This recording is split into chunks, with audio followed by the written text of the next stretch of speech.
अहंकार का फल मूर्तिकार की कहानी में आपका स्वागत है।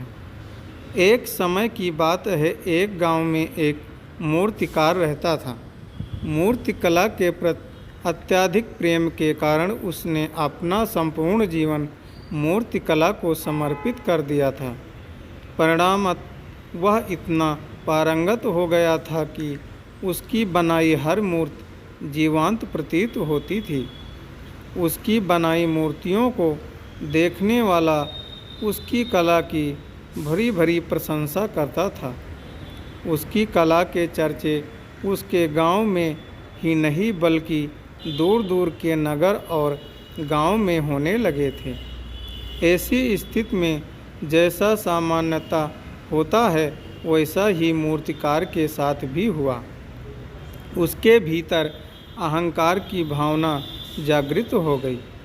वह स्वयं को सर्वश्रेष्ठ मूर्तिकार मानने लगा। उम्र बढ़ने के साथ साथ जब उसका अंत समय निकट आने लगा तो वह मृत्यु से बचने की युक्ति सोचने लगा। वह किसी भी तरह स्वयं को यमदूत की दृष्टि से बचाना चाहता था ताकि वह उसके प्राण न हर सके। अतंत उससे एक युक्ति सूझ ही गई। उसने अपनी बेमिसाल मूर्तिकला का प्रदर्शन करते हुए 10 मूर्तियों का निर्माण किया। वो सभी मूर्तियाँ देखने में हूबहू उसके समान थीं। निर्मित होने के पश्चात सभी मूर्तियाँ इतनी जीवंत प्रतीत होने लगी कि मूर्तियों और मूर्तिकार में कोई अंतर ही न रहा। मूर्तिकार उन मूर्तियों के मध्य जाकर बैठ गया। युक्ति अनुसार यमदूत का उसे इन मूर्तियों के मध्य पहचान पाना असंभव था और उसकी युक्ति कारगर भी सिद्ध हुई।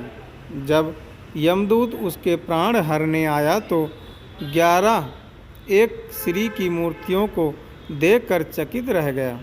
वह इन मूर्तियों में अंतर कर पाने में असमर्थ था, किंतु उसे ज्ञात था कि इन्हीं मूर्तियों के मध्य मूर्तिकार छुपा हुआ बैठा है। मूर्तिकार के प्राण हरने के लिए उसकी पहचान आवश्यक थी। उसके प्राण न हर पाने का अर्थ था प्राकृतिक के नियम के विरुद्ध जाना। प्राकृतिक के नियम के अनुसार मूर्तिकार का अंत समय आ चुका था।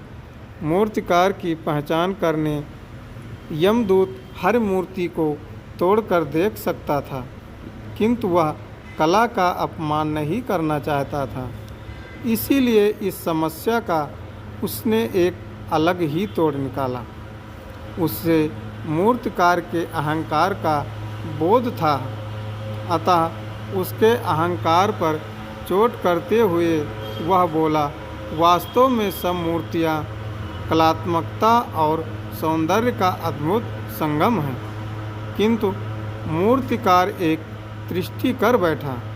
यदि वह मेरे सम्मुख होता तो मैं उसे उस दृष्टि से अवगत करा पाता। अपनी मूर्ति में दृष्टि की बात सुनकर अहंकारी मूर्तिकार का अहंकार जाग गया। उससे रहा नहीं गया और वो झट से अपने स्थान से उठ बैठा और यमदूत से बोला, दृष्टि असंभव है। मेरी बनाई मूर्तियाँ सर्वदा दृष्टिहीन होती हैं। यमदूत की युक्त काम कर चुकी थी।